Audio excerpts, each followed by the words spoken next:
Hello and welcome back. Last week it was the unboxing. Today it's the full review and rating of Season 2 of Blake 7 on Blu-ray.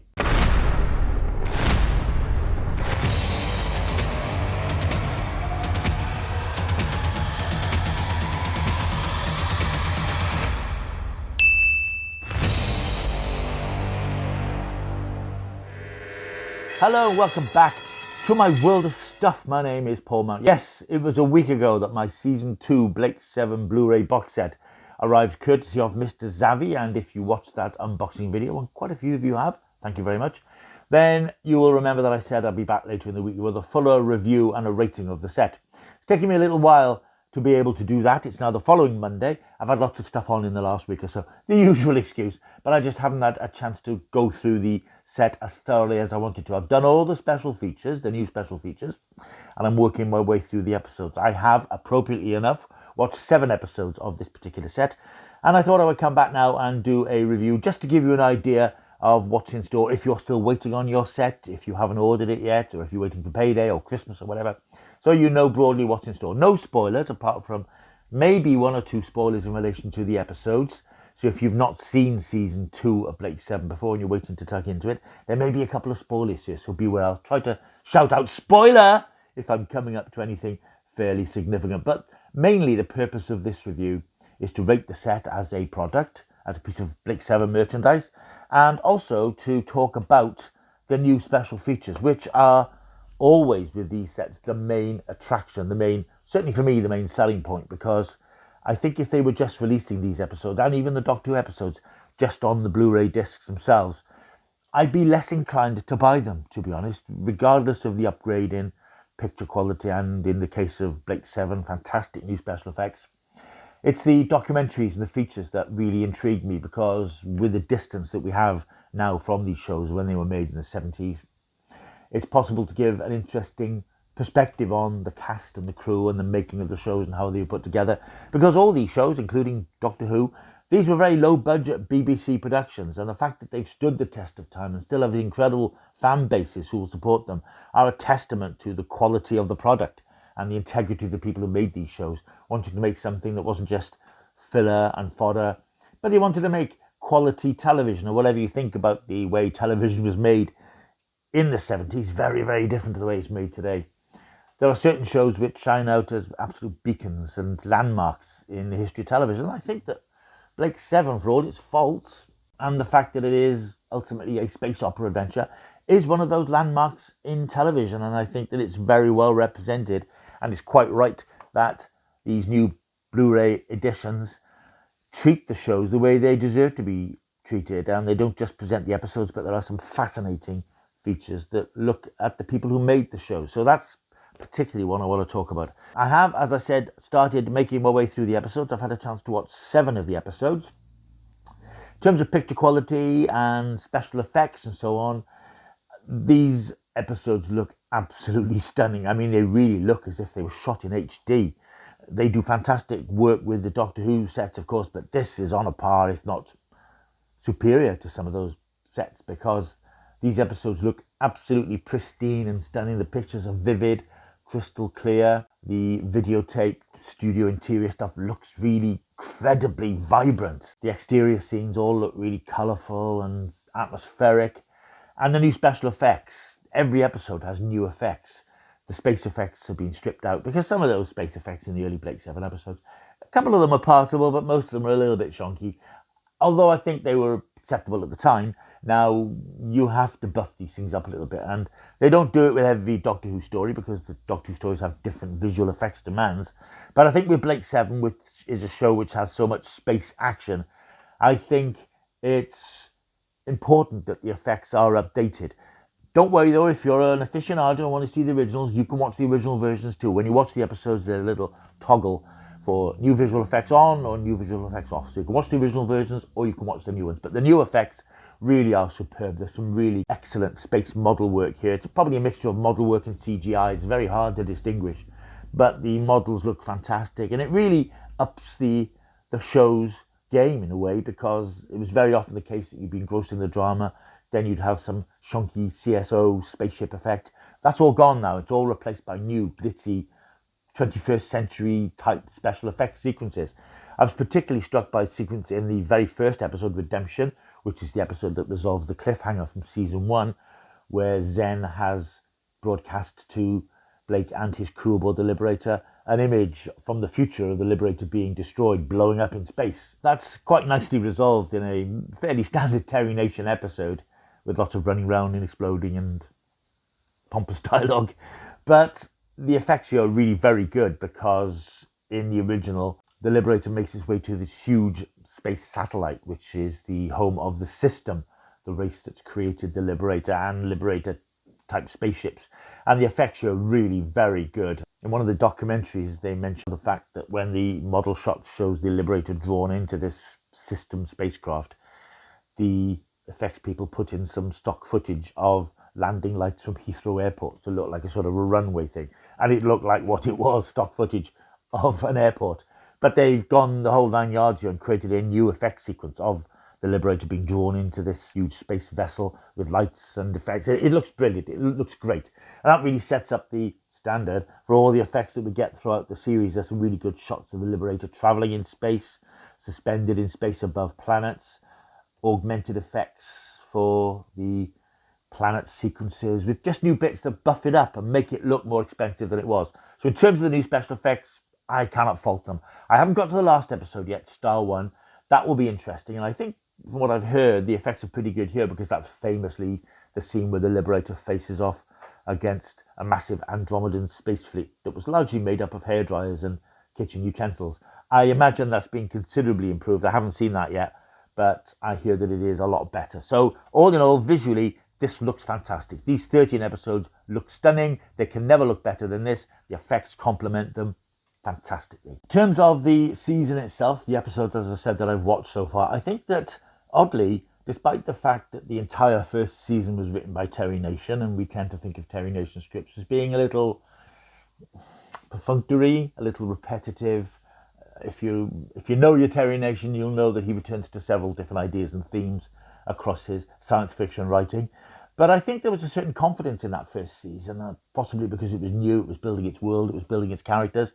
Season 2 takes a bit of time to find its feet. Now, there are new writers on board. Terry wasn't able to write all 13 episodes because I think it nearly killed him for the first season. But Chris Boucher, the script editor, writes scripts. We've got Robert Holmes, the great Robert Holmes, who did so many great Doctor Who stories. Alan Pryor. We've got some new writers.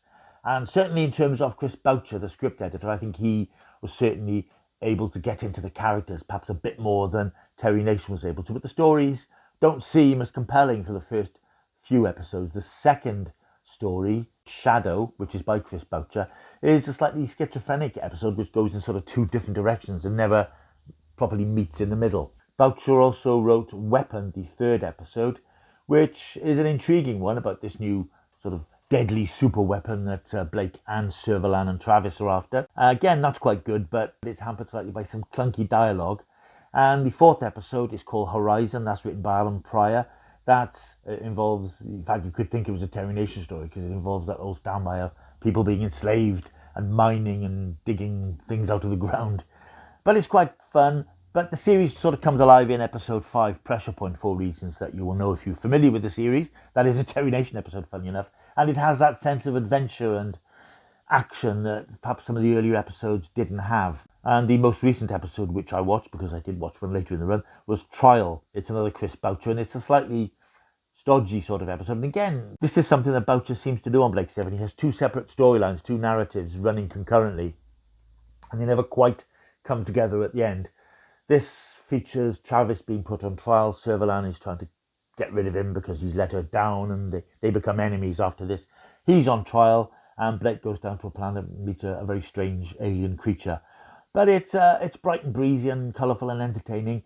But it's only now that the series finds its groove again after a slightly stodgy start. And in fact, the last episode which I watched was episode 7. That was the one written by Robert Holmes called Killer, which was an interesting story that sort of highlights the odd relationship between Villa and Avon as they try to break into a Federation complex to find a crystal that will decrypt certain enemy pulse codes that they're after. Meanwhile, an ancient spaceship has been detected on its way to the planet. What is its strange cargo?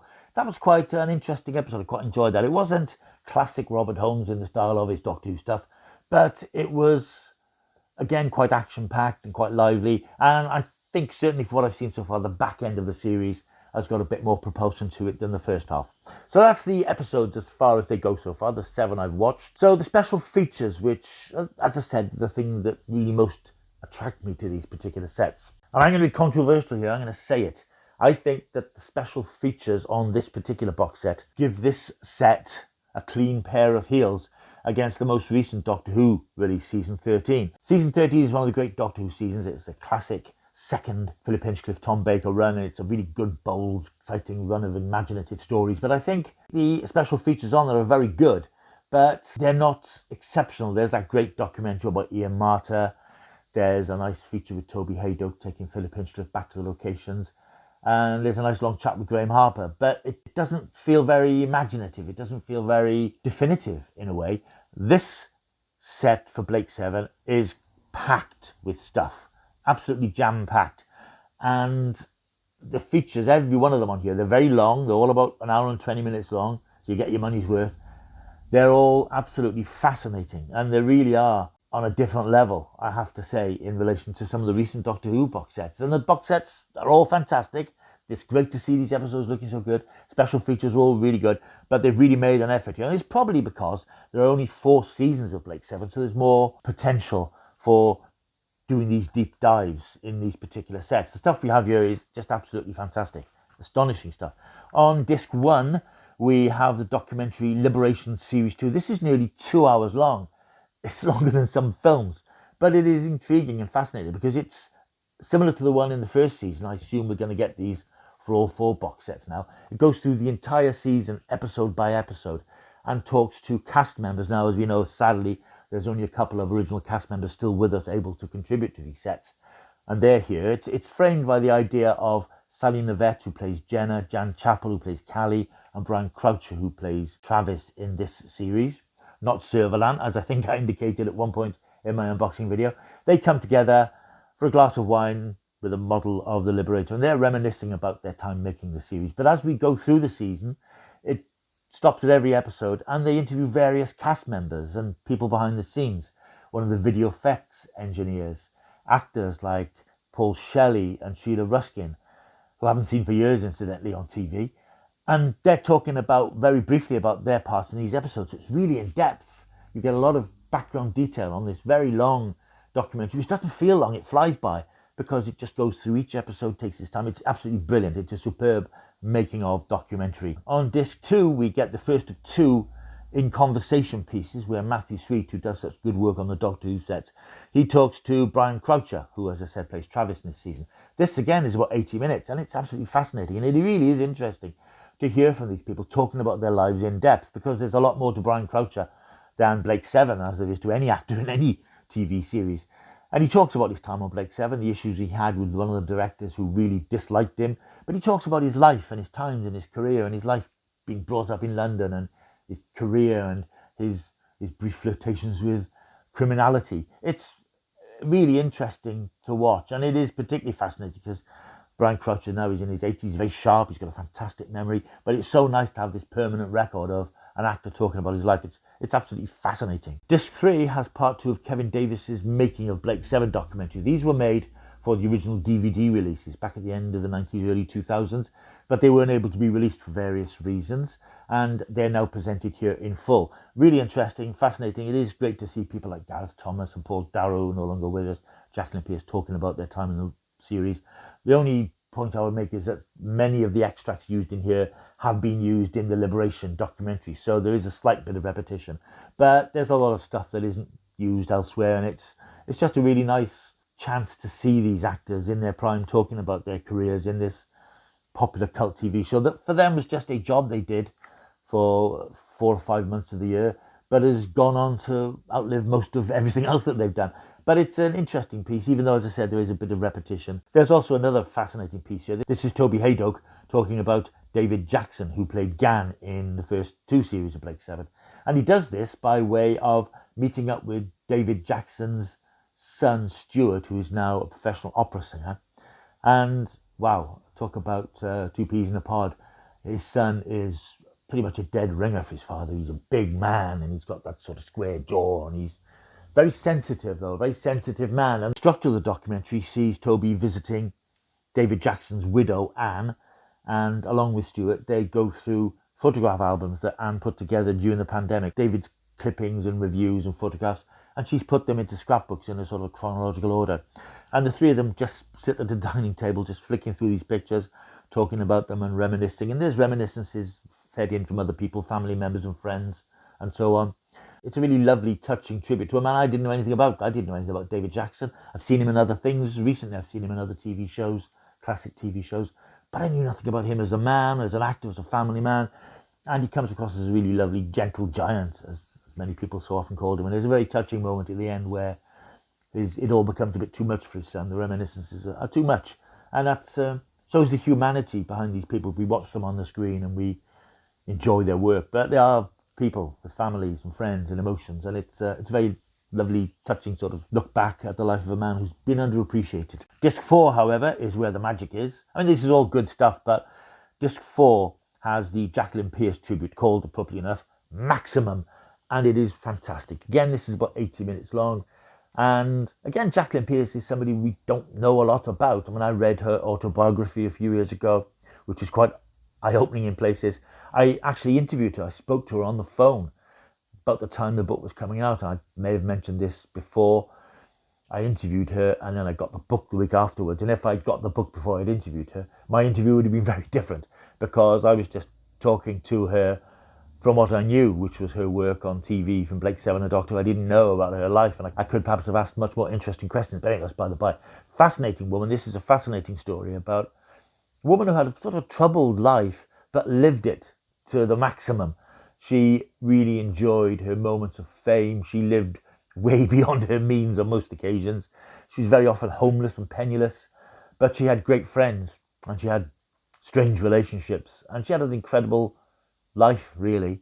It's a brilliantly put together documentary. Some really interesting contributions from her former partners, her colleagues, friends. It's touching stuff, and it really is an incredible piece of work. It's worth the price of the box set just for that. And then in disc 5, we get Matthew Sweets in conversation with Roger Murray Leach, one of the BBC designers who put together a lot of Blake Seven. He designed the Liberator, he designed the inside and outside of Liberator, and was involved in much of the set design for the show. And again, this is absolutely fascinating, not only because of the Blake Seven stuff, but because of Roger Murray Leach and talking about designing. He did a lot of stuff on Doctor Who that's touched in quite great detail here. The work he did during the Philip Hinchcliffe era of Doctor Who, designing jungles and so on, the spaceships. And of course, these are stories from the glory days of the BBC at Television Centre, working to very tight budgets, but trying to be incredibly creative and put under enormous stress.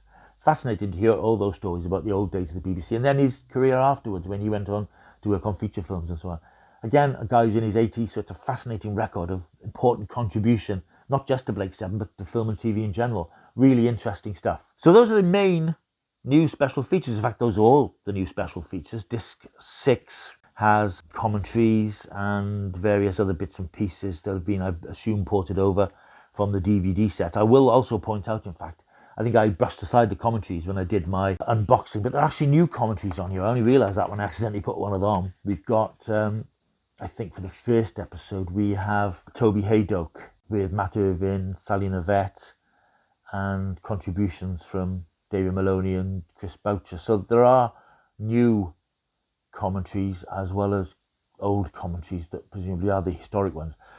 But yeah, it's a fantastic package. As I said, for those new special features alone, which are so informative and so interesting, and if, like me, you're interested in actors and people who work behind the scenes, it just makes you realise how much hard work went into making these quite low budget, high concept, ambitious TV series. And we are so blessed that the BBC are commissioning this stuff for us, because, as I've said before with the Doctor Who sets, these are the best archive television physical media releases in the world. The Doctor Who, now Blake Seven, has really punched above its weight in relation to this set, which is unmissable. The Jacqueline Pierce documentary is astonishing. I've watched it twice. It is so interesting. So highly, highly recommended. So final review and final rating for the set. It's hard to give it anything less than 10, but I'm going to give it slightly less than 10. I'm going to give it a 9.5 out of 10. Seems a bit churlish, I know, but it's just fantastic stuff. And there's loads of interesting other bits and pieces. I've watched some of the other special features that I may have seen before. There's a really slightly stilted appearance by Gareth Thomas and Jacqueline Pierce on Swap Shop. And there's some convention footage, very interesting convention footage from 1998, I think it is, with Sally Navette, Jacqueline Pierce and Jan Chappell being interviewed. And Jan Chappell is clearly either in a mood or slightly squiffy. I'm not sure which it is. You will not regret buying this box set. Blake 7 Season 2 is available now, of course. If you've not got your set yet, you've got something fantastic to look forward to. Right, thank you for watching this video. Hope you've enjoyed it. If you have, don't forget to like and subscribe to the channel. It's easy to do. You just click there and you click that QR code with your phone or scan it with your phone and you're on board. So it'll be great to have you around. We're thundering towards 3,000 subscribers, so it'd be great to have you on board. So please think about subscribing and liking and leaving a comment and sharing and hyping and all that stuff that you can do on YouTube these days. It's all beyond me. I will see you soon. Until I do, keep taking the stuff.